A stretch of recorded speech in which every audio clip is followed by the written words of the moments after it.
Governor state bank रजा बाकर का कहना है कि वो वाज़े तौर पर कह रहे हैं कि मुल्क में 13.25% शरह सूद वाली सूरत हाल नहीं देख रहे। पिछली बार जब शरह सूद 13% की गई थी वो वक्त बहरान का था। उस वक्त करंट अकाउंट खसारा 19 अरब डॉलर था, जिसे निकलने के लिए इंतहाई इक़दामात की जरूरत थी। इस बार वक्त पर फैसले कर रहे हैं, अब माजी जैसी सूरत हाल नहीं होगी। गवर्नर स्टेट बैंक का तफसीली इंटरव्यू देखिए आज रात 10 बजे जियो न्यूज़ पर। प्रोग्राम आज शाहजेब खानजादा के साथ में। साल थी 18-19 की, ज़ाहिर 13.25% पर हम इंटरेस्ट रेट्स को ले गए थे और वो माइल्डली पॉजिटिव नहीं थे, बहुत ज़्यादा इन्फ्लेशन के मुकाबले में, हेडलाइन इन्फ्लेशन के मुकाबले में पॉजिटिव हो गए थे।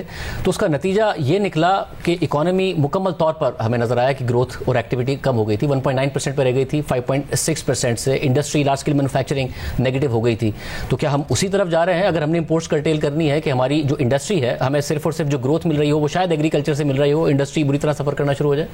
शाहजेब, हमारा जो सारा एनालिसिस है, मैं बड़े वाज़े तौर पे कहना चाहता हूँ कि हम 13 और 13.25 वाली कहानी नहीं देख रहे। वो एक वक्त क्राइसिस का था और वो क्राइसिस का ये वक्त इसलिए था क्योंकि उससे पिछले साल 19 अरब डॉलर का करंट अकाउंट डेफिसिट था। That was a big hole to climb out of, और उसमें से निकलने के लिए एक्सट्रीम मेजर्स की ज़रूरत थी। एक वजह यह भी थी कि जब वो करंट अकाउंट डेफिसिट बढ़ रहा था तो उसके करेक्टिव मेजर्स में बड़ी देर की गई। नवंबर 2016 में Shahzeb current account deficit $1 billion से बढ़ गया, लेकिन 12 महीने हो गए और एक्सचेंज रेट बिल्कुल नहीं हिला। तकरीबन 18 महीने हो गए और इंटरेस्ट रेट बिल्कुल नहीं बढ़े।